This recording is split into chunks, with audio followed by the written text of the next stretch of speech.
Isa sa mga outdoor sports na ginagawa ko ay mag-biking.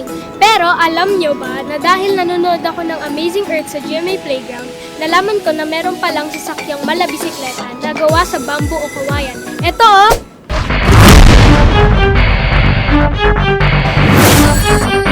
Sa bayan ng Valencia, Negros Oriental, isang extreme sport na umusbong. Ito ang Ligiron Race. Karera ng katutubong bersyon nila ng scooter, ang Ligiron. Ang Ligiron Race sa Valencia ay unang isinagawa noong 2013 sa pangunguna ng musician, radio host at eco-warrior na si Nicky Dumapit. Maayong gabi mga ka-amazing! Ako si Nicky Sanchez Dumapit. Tara, samahan niyo ako sa masayang karera ng Ligiron. Ang Ligiron ay isang four-wheeled cart na gawa sa kahoy at kawayan. Ang Ligiron ay matagal nang ginagamit na panghatid ng mga gulay at prutas na inani mula sa matataas na lugar papuntang kabayanan. Pero ang pinaka-paborito ng mga kabataan, ang downhill race na buwis buhay. Ready na ba kayo mga Ligiron Riders? Ready, set, go! Dalawa lang yung kategory, 15 below, 15 up. Yung 15 below, yun yung mga beginners.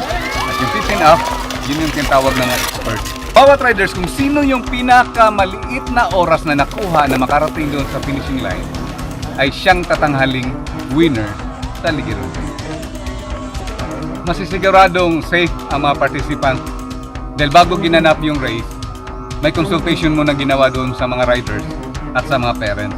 Tinatanong namin kung kailangan ba ng helmet para safe silang lumahok sa Ligiron race. Bahagi na ng kultura at tradisyon ng mga taga-Valencia, Negros Oriental ang Ligiron.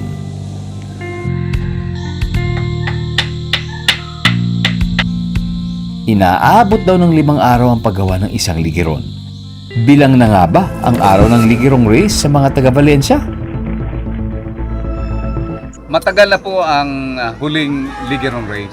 Ang nagmamanage ngayon ng Ligiron ay ang tourism na ng Valencia. So ang ginawa nila sa Ligiron, para na lang siyang motor show. Bilang nangungunang advocate ng Ligirong race, naniniwala si Nicky na hindi dapat sukuan ang extreme sport na kanilang sinimulan. Tulungan natin na manatiling buhay ang Ligiron dito sa lungsod na Valencia. Marami po kaming exclusive content para sa inyo. Just visit gmainetwork.com/entertainment at i-follow kami sa aming official Facebook, Instagram, X, TikTok at YouTube accounts.